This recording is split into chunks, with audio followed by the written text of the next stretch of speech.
प्रिय विद्यार्थियों, नमस्कार। आज अपना जो टॉपिक है औद्योगिक क्रांति। औद्योगिक क्रांति के बारे में हमने पढ़ लिया था। औद्योगिक क्रांति जो यूरोपीय महाद्वीप में हुई थी। अब औद्योगिक क्रांति जो हो गई थी, औद्योगिक क्रांति का अब जो क्या क्या प्रभाव हुआ, जैसे कि सामाजिक क्षेत्र में, आर्थिक क्षेत्र में, राजनीतिक क्षेत्र में, यानी इन तीनों क्षेत्रों पर औद्योगिक क्रांति का प्रभाव पड़ा था। तो आज हम पढ़ेंगे औद्योगिक क्रांति के प्रभाव।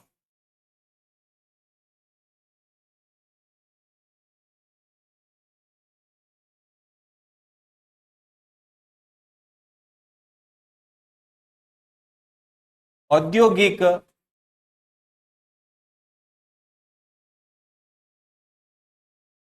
क्रांति के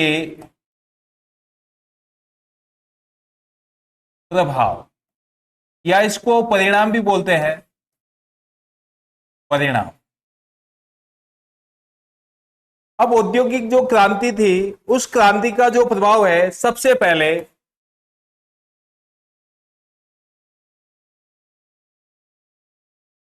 सामाजिक प्रभाव,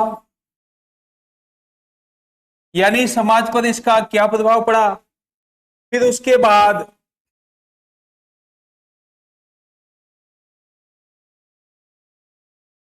आर्थिक प्रभाव। फिर तीसरा है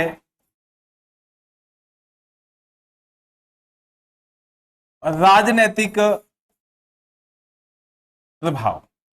इन तीनों क्षेत्रों पर औद्योगिक क्रांति का प्रभाव पड़ा था। और उसमें आज अपना जो है सामाजिक प्रभाव क्या रहा, इस सामाजिक प्रभाव के बारे में पढ़ेंगे। तो सामाजिक प्रभाव जो था, अर्थात यूरोपीय जो समाज था, उस समाज पर औद्योगिक क्रांति का प्रभाव हुआ। यानी औद्योगिक क्रांति जो है यूरोपीय समाज में को इन्होंने यूरोपीय समाज को प्रभावित किया था।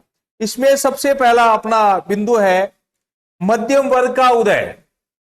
यानी सामाजिक प्रभाव जो है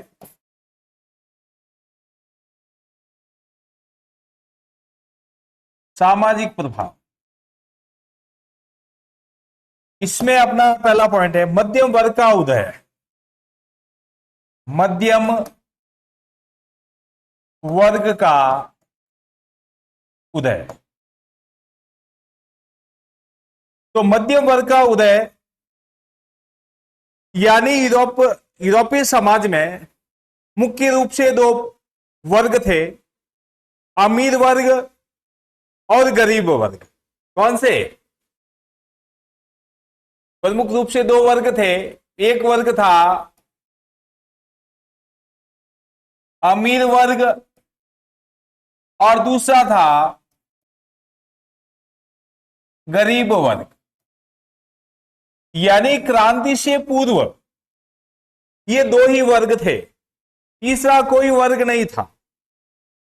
और जब क्रांति हुई, क्रांति के बाद अन्य वर्ग का उदय हुआ था। उस वर्ग को मध्य वर्ग के नाम से जाना जाता है।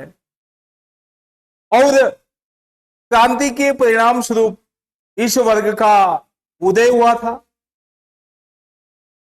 मध्यम वर्ग का तेजी से विकास हुआ था। औद्योगिक विकास के लिए कारखानों की स्थापना की आवश्यकता हुई और इसके लिए पूंजी और व्यावसायिक बुद्धि दोनों की आवश्यकता थी। इसके लिए किसकी? यानी औद्योगिक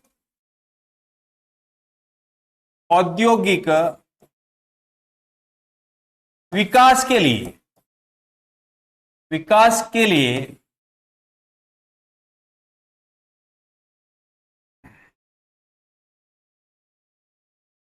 पूंजी व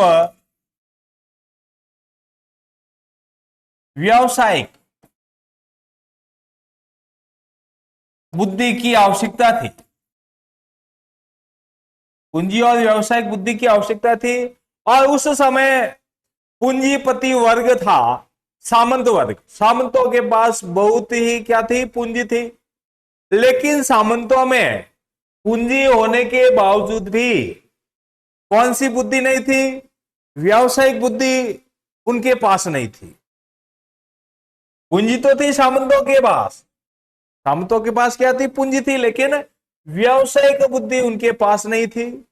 और वो व्यवसाय को हीन समझते थे कि भाई हम जो है व्यवसाय नहीं करेंगे, हम तो पूंजीपति है, हमारा व्यवसाय ये नहीं है कि हम व्यापार करें, हम तो बड़े जागीरदार हैं, बड़े नेता हैं, हम व्यापार नहीं कर सकते। तो उसमें उसके पास पूंजी थी लेकिन व्यावसायिक बुद्धि उसमें नहीं थी। और व्यावसायिक बुद्धि यानी एक मध्यम वर्ग जो हुआ था, मध्यम वर्ग, इस मध्यम वर्ग के पास पूंजी भी थी, वह व्यावसायिक बुद्धि भी थी। तो इस मध्यम वर्ग ने अपनी जो पूंजी है व्यवसाय में लगानी शुरू कर दी थी, जिससे औद्योगिक क्रांति का विकास हुआ था। और औद्योगिक क्रांति के विकास के बाद इन पूंजीपतियों के द्वारा, यानी जो अमीर वर्ग जो गरीब वर्ग था, इनके मध्य तीसरा वर्ग का जो उदय हुआ था वो था मध्य वर्ग। तो मध्य वर्ग ने इसमें क्या लगाना शुरू कर दिया, पूंजी लगाना शुरू कर दिया, जिससे औद्योगिक विकास हुआ था। और इस मध्यम वर्ग ने ही अपनी बुद्धि के द्वारा व्यापार व्यवसाय को बढ़ाया था। तो इस प्रकार इस वर्ग का उदय हुआ था। धीरे धीरे संपूर्ण विश्व की आर्थिक स्थिति पर मध्यम वर्ग का प्रभाव स्थापित हो गया था। फिर दूसरा है श्रमिकों की दयनीय स्थिति। दूसरा प्रभाव क्या पड़ा,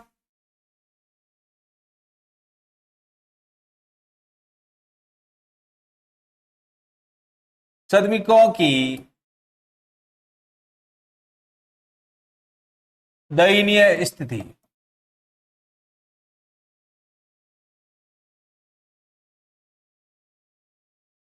औद्योगिक क्रांति का जो सामाजिक प्रभाव था उसमें दूसरा था श्रमिकों की दयनीय स्थिति। औद्योगिक क्रांति ने उद्योगों के मालिकों को और अधिक अमीर बना दिया। औद्योगिक क्रांति ने उद्योगों के जो मालिक थे उन मालिकों को क्या कर दिया, और अमीर बना दिया। और जो उद्योगों में काम करने वाले जो श्रमिक थे, श्रमिकों की स्थिति पहले से भी अधिक दयनीय हो गई थी।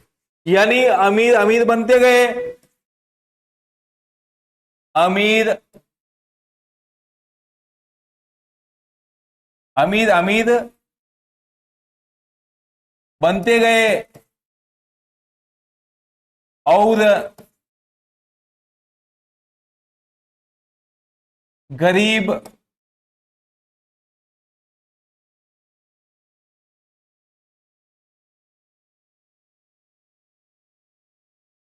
गरीब गरीब बनते गए।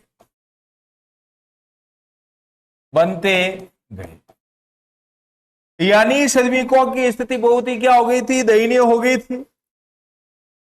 और उनके श्रम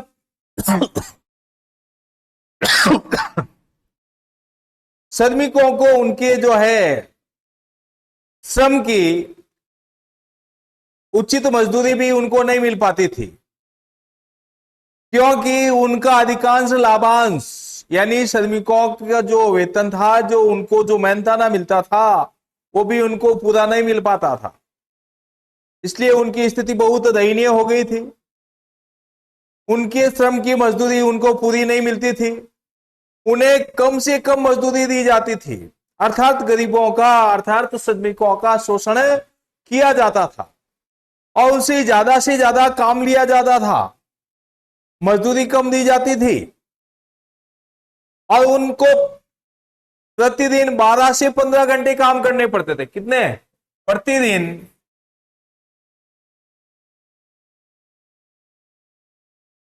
12 से 15 घंटे उनको काम करने पढ़ते थे। इतना जो लंबा समय उनका जो है काम वो करते थे कल कारखानों पे, फैक्ट्रियों में, और उनकी स्त्रियों को भी क्या करना पड़ता था, मजदूरी करनी पड़ती थी।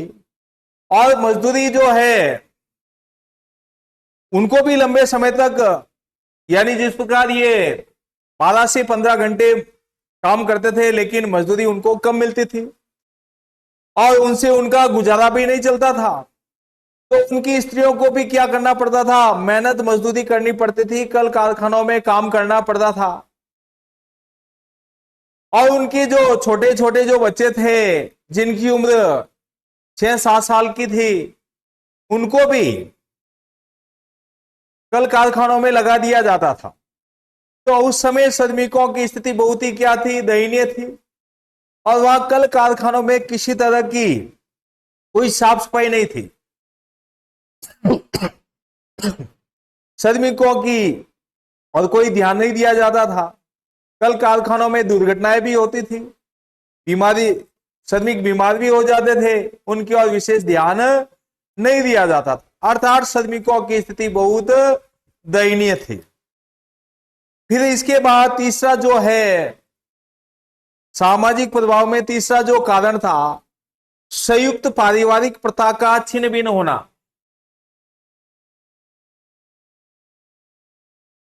संयुक्त पारिवारिक प्रथा का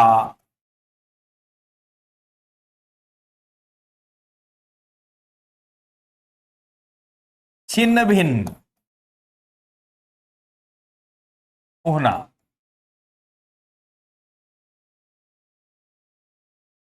तो यानी संयुक्त पारिवारिक प्रथा का क्या होना था, छिन्न भिन्न होना था। यानी क्रांति से पूर्व यूरोप में संयुक्त परिवार प्रथा थी, यानी ज्वाइंट फैमिली थी, संयुक्त परिवार प्रथा थी, जिसमें सभी सदस्य, परिवार के सभी सदस्य साथ रहते थे। लेकिन क्रांति होने के बाद संयुक्त परिवार प्रथा टूटने लग गई थी, क्योंकि संयुक्त परिवार चलाने के लिए लोगों को रोजगार प्राप्त करना आवश्यक था, लेकिन गांव में रोजगार प्राप्त नहीं हो पा रहा था। इसलिए संयुक्त परिवार प्रथा धीरे धीरे क्या होने लगी थी, छिन्न भिन्न होने लग गई थी, क्योंकि लोग जो है बेरोजगारी से जूझ रहे थे। तो बेरोजगारी से बचने के लिए लोग गांवों को छोड़कर शहरों की ओर जाने लगे और शहरों में जाकर अपना रोजगार तलाशने लग गए थे। तो बहुत से उस समय बहुत से कल कारखाने थे, फैक्ट्रियां थी। तो उन कल कारखानों और फैक्ट्रियों में वो मेहनत मजदूरी करने लगे थे, जिनसे उनका परिवार से लंबे समय तक संबंध टूट जाता था। और वो लंबे समय तक शहरों में रहने के कारण वो अपने परिवार की ओर ध्यान नहीं दे पाते थे, और अपने वो जिसको क्या बोलते हैं एकल परिवार, है ना, तो एकल परिवार तक ही सीमित रहे, यानी अपने बीबी बच्चे तक ही सीमित रहे, और संयुक्त परिवार प्रथा वो टूटने लग गई थी। जिससे क्या होने लगा, उनका संयुक्त परिवार के प्रति मोह भंग हो गया था। उनको यही लगा कि हमें तो गांव में जाकर क्या करना है, गांव में मेहनत मजदूरी है नहीं, रोजगार है नहीं, हमें तो शहरों में रहना है, शहरों में रहकर मजदूरी करनी है। तो इसलिए धीरे धीरे क्या होने लगे, संयुक्त परिवार टूटने लगे, अर्थात संयुक्त परिवार छिन्न भिन्न हो गया था। तो ये प्रभाव भी इस पर पड़ा था। और वर्तमान समय में आप देखते हो कि संयुक्त परिवार बहुत ही कम देखने को मिलता है, और सभी चाहते हैं कि हम एकल परिवार में रहें, उनके बीबी बच्चे स्वतंत्र रहें, किसी पर किसी का अंकुश या दबाव ना हो, स्वतंत्र होकर उनके बीबी बच्चे क्या करें, काम करें, और जो कमाए वो अपने पास ही रहे। तो ये जो है इस प्रकार की जो है पारिवारिक प्रथा टूटने लग गई थी, और वो अपने परिवार तक ही यानी अपने बीबी बच्चे तक ही सीमित रह गए थे। फिर इसके बाद अगला पॉइंट है अनैतिकता का विकास।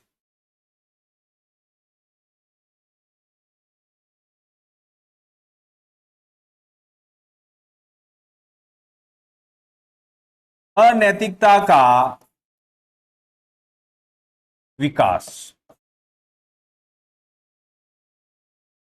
अनैतिकता का विकास से तात्पर्य यह है कि भी औद्योगिक क्रांति के कारण बहुत से दोष समाज में व्याप्त हो गए थे। औद्योगिक क्रांति के कारण यानी लोगों को कल कारखाने फैक्ट्रियों में रोजगार मिलना प्राप्त हो गया था, तो साधन संपन्न हो गए थे। साधन संपन्न होने के कारण अब वो क्या करने लगे थे, उनमें अनैतिकता का विकास होने लगा और समाज जो था, समाज की अनैतिकता की तरफ उनको धकेल दिया गया था। मानव समाज का नैतिक पतन शुरू हो गया था।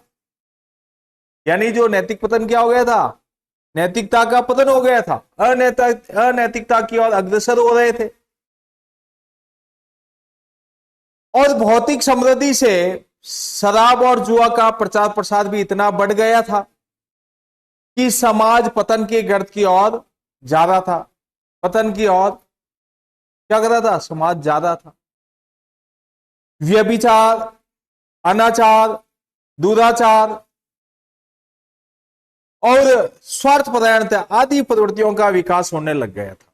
यानी अपने स्वार्थों में वो खो गए थे, यानी दूसरे जो रिश्तेदार थे उनकी और उनका कोई ध्यान नहीं था।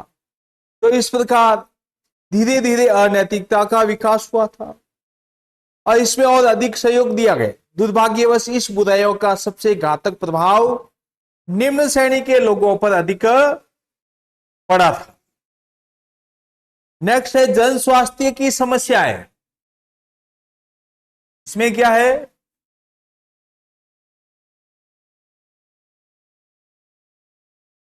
जन स्वास्थ्य की समस्याएं।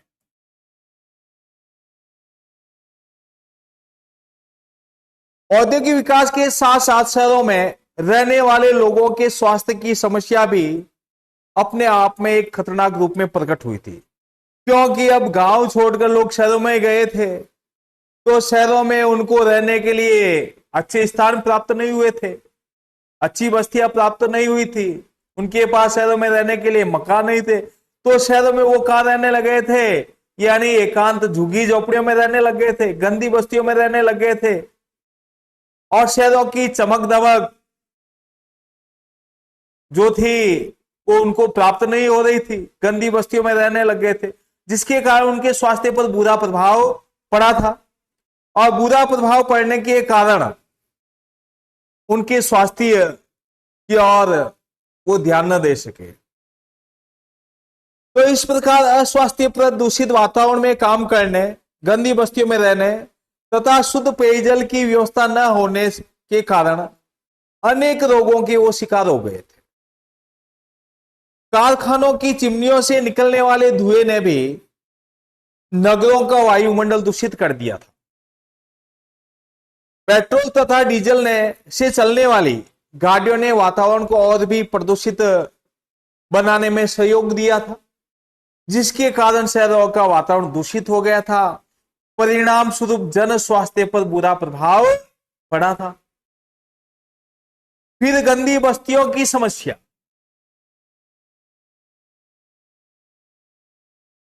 गंदी बस्तियों की समस्या।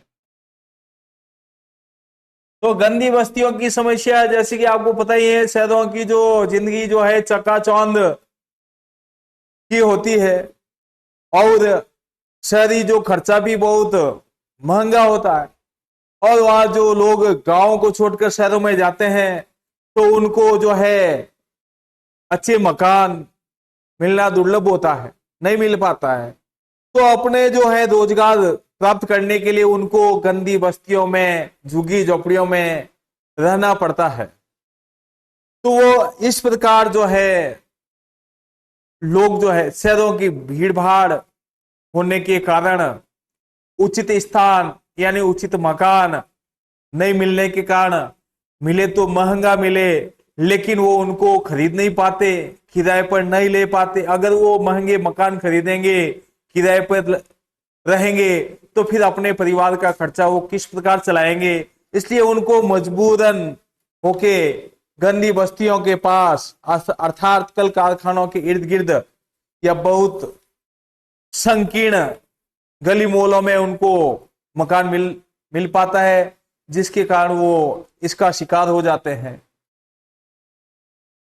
तो ये जो मन क्या करते हैं, झुग्गी झोपड़ियों में रहने लग जाते हैं, बस जाते हैं, जहां है ना तो उनको नहाने धोने की सुविधा मिल पाती है, न लाइट पानी की सुविधा मिल पाती है। तो इस प्रकार उन पर बुरा प्रभाव ही पड़ता है। धीरे धीरे राजनीतिज्ञों तथा समाज सुधारकों का ध्यान भी इस ओर गया था कि भाई इस समस्या का क्या किया जाए, इस समस्या की ओर ध्यान दिया जाए, इनका सुधार किया जाए। तो धीरे धीरे ये जो है इनका ध्यान इस सुधार की ओर गया और धीरे धीरे गंदी बस्तियों का भी क्या होने लगा था, सुधार होने लग गया था। और इस प्रकार जाके ये जो है सामाजिक प्रभाव था तो इन लोगों पर पड़ा था औद्योगिक क्रांति के बाद। इसके बाद इसके बाद अपना अगला जो प्रभाव होगा आर्थिक प्रभाव। तो ये आर्थिक प्रभाव जो है नेक्स्ट डे आपको पढ़ाएंगे। धन्यवाद।